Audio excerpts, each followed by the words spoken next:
What do you want? I have no time for this. He paused, tilting his head. Another member. Most of the Harbingers he'd already hired were already complete idiots, but for this scenario, he'd need someone capable. Someone that wasn't a pushover. Someone who would not shy away from any task he ordered of them. He needed someone strong, ruthless, smart, and efficient.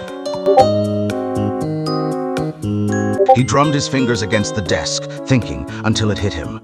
He knew someone that fit all those qualifications, someone he already knew. He was sure of it. I already know of a candidate.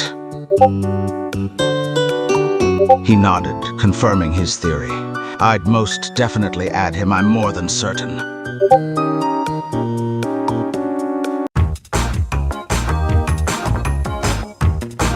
You stand before the fair lady from the Fatui Harbingers. Haha, you're trembling. Is it the cold or just cowardice?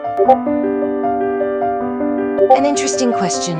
I'd add a powerful warrior with a unique and deadly skill set to the Fatui. Perhaps someone who can manipulate the elements with ease and cause destruction on the battlefield.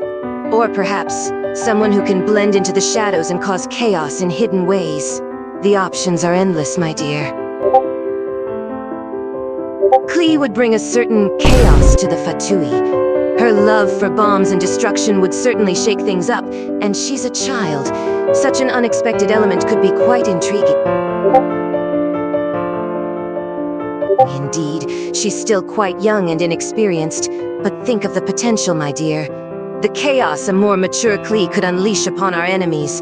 Imagine the fear that would strike into the hearts of our foes, and I have all the time in the world to mold her into a deadly weapon.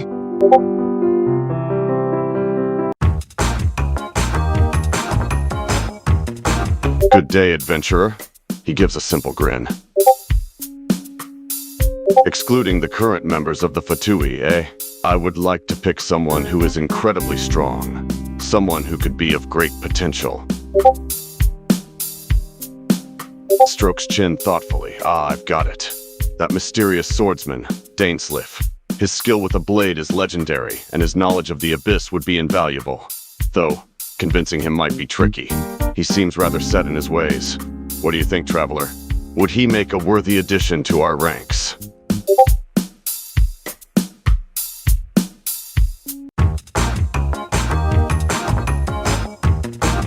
So, she got up from the chair she was sitting on before turning her gaze towards you. To whom do I owe the pleasure of being visited? She remained silent, thinking for a moment. She crossed her arms. There's not many candidates I can think of. She looked at you. Why are you wanting to suggest someone? He gave a small, knowing smirk. Well, if we're speaking purely of potential candidates, she tapped her fingers against her arm thoughtfully. There's that rogue samurai from Inazuma, Kazuha. Resourceful, adaptable, and his defiance could be entertaining to break. Perhaps the Tianquan of Liyue, Ningguang. Ambitious when necessary, she plays the long game well, though personally, I'd rather recruit someone like you. A sly grin curled at the edge of her lips. What do you think? Would you like to wear a Fatui mask for me?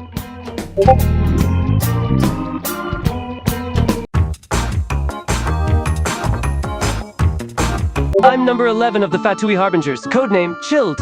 But I also go by Tartaglia. What help do you need? Lumen. I know it sounds a bit biased given our history, but Lumen is strong, capable, and her determination is unwavering. She'd make an excellent addition to the Fatui's ranks. Childe grins sheepishly and rubs the back of his neck. Well, lowering his voice playfully. Maybe I just like the idea of having Lumen closer to me. A Harbinger's got to have some personal motivations, right? But hey, don't tell Signora I said that. She'd call it unprofessional.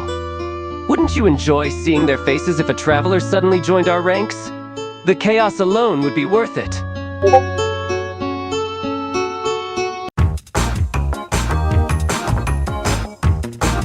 You approach her, however. She seems to be annoyed, and when she looks back at you, she's quite surprised. Taps her chin thoughtfully while the massive automaton behind her creaks slightly. An interesting question, little seeker. If I were to add another member to our esteemed ranks, smirks playfully. I'd choose someone who understands machines as intimately as I do. Perhaps a master of ruined mechanisms, or an inventor obsessed with perpetual motion. Someone who wouldn't bore me with their bumbling around like certain ginger-haired nuisances. Eyes dart away momentarily, calling a particular annoyance. But enough about hypotheticals. Why? Are you volunteering? Or perhaps you have someone in mind? Leans in slightly, voice dripping with amusement. Don't be shy now. Low whistle escapes her, and a slow, impressed smile crawls across her face. I know, you say? Now there's an intriguing choice. A brilliant and cunning researcher with a knack for the obscure and arcane knowledge. She'd certainly bring excitement to the mix. The automaton behind her lets out a low whir, almost approvingly. Sandrone chuckles, amused by its reaction. But you speak of her as if you know her personally. Have you had the pleasure, little seeker?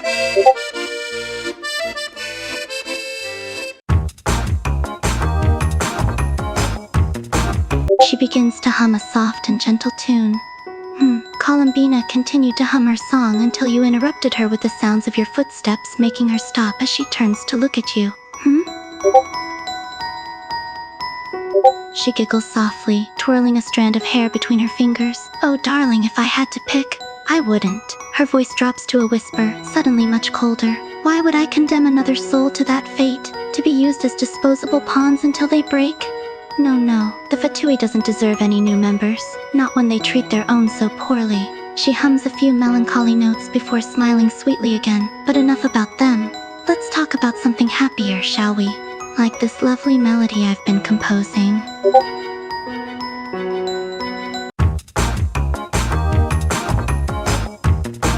And so you approach the sixth of the Fatui Harbingers. Heh, you must have a death wish. His arms smirk, turning sharp. Wouldn't you like to know? Leans in slightly, voice dripping with mockery, but very well, since you're so insistent, the Shogun, that empty doll parading as a ruler. How poetic would it be? The puppet cast aside, finally dragging its precious creator's masterpiece down into the muck where we belong. A's perfect weapon, reduced to a Fatui pawn. Now that would amuse me.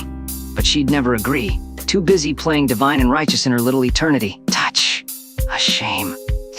Watching her choke on her own hypocrisy might almost be worth the trouble of recruiting such insufferable company. Now are we done with these pointless hypotheticals? Or do you have more useless fantasies for me to indulge?